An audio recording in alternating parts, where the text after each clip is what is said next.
Covid नियमों के पालन की यहां सलाह दी गई है। पहले से एक्टिव अस्पतालों, ऑक्सीजन प्लांट को लेकर निर्देश दिया गया। भारत में अभी चिंता की बात नहीं है, ये भी जान लीजिए आप। लेकिन फिर भी कोरोना पर योगी आदित्यनाथ ने समीक्षा बैठक जो कर रहे थे वो खत्म हो चुकी है और कोविड नियमों के पालन की सलाह दी गई है। पहले से आप एक्टिव रहिए। अस्पतालों, ऑक्सीजन प्लांट को लेकर के निर्देश दिया गया है कि अस्पताल भी एक्टिव मोड पे रहें, ऑक्सीजन की कमी ना हो, इसका भी खास ख्याल रखा जाए। और इसके अलावा आपको ये भी जानकारी दे दें, भारत में अभी चिंता की बात नहीं है। ये समीक्षा बैठक है, ये किसी भी सिचुएशन से निपटने के लिए, अगर स्थिति इस तरीके की होती है तो उससे कैसे पार पाया जाए, पहले से ही तैयारियां राज्य सरकारें इस वक्त कर रही हैं अपने अपने राज्यों में। भारत में अभी चिंता की बात नहीं है। कोविड के मामले आए जरूर सामने, लेकिन नया वेरिएंट जो 3 लोगों में पाया गया वो इस वक्त स्वस्थ हो चुके हैं। तो कोरोना के नए वेरिएंट BF.7 की भारत में भी एंट्री हो। ये सिर्फ 1 एकड़ जमीन पर कृषि करके हर महीने 1 लाख तक कमाते हैं।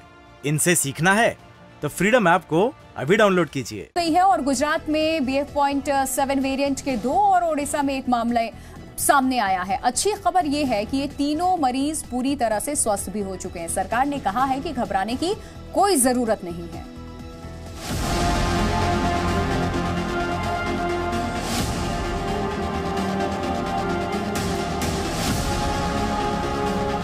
चीन से कोरोना संक्रमण की तस्वीरें और मौत के बढ़ते आंकड़े ने दुनिया को फिर से चिंता में डाल दिया है। चीन में कोरोना के जिस वेरिएंट ने तबाही मचाई है, अब उसकी भारत में भी एंट्री हो गई है। भारत में कोरोना का ओमिक्रॉन वेरिएंट का सब वेरिएंट BF.7 अब तक 2 राज्यों में मिल चुका है, जिसके बाद देश में सतर्कता बरती जा रही है।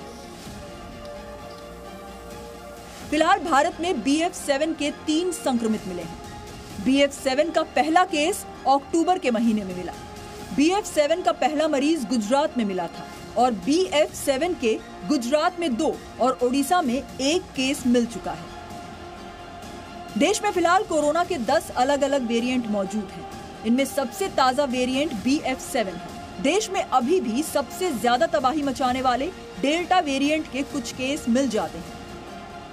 भारत में ज्यादातर लोगों को कोरोना वैक्सीन लग चुकी है और कोरोना के खिलाफ हर्ड इम्यूनिटी भी बड़ी आबादी में मौजूद है। ऐसे में चीन की तरह डरने की जरूरत तो नहीं है, लेकिन सरकार सतर्क हो गई है। स्वास्थ्य मंत्रालय ने निर्देश दिए हैं कि सर्दी और फ्लू की जांच कराएं, बूस्टर डोज की खुराक जरूर ले लें, सोशल डिस्टेंसिंग का पालन करें और भीड़ में मास्क का इस्तेमाल भी करें।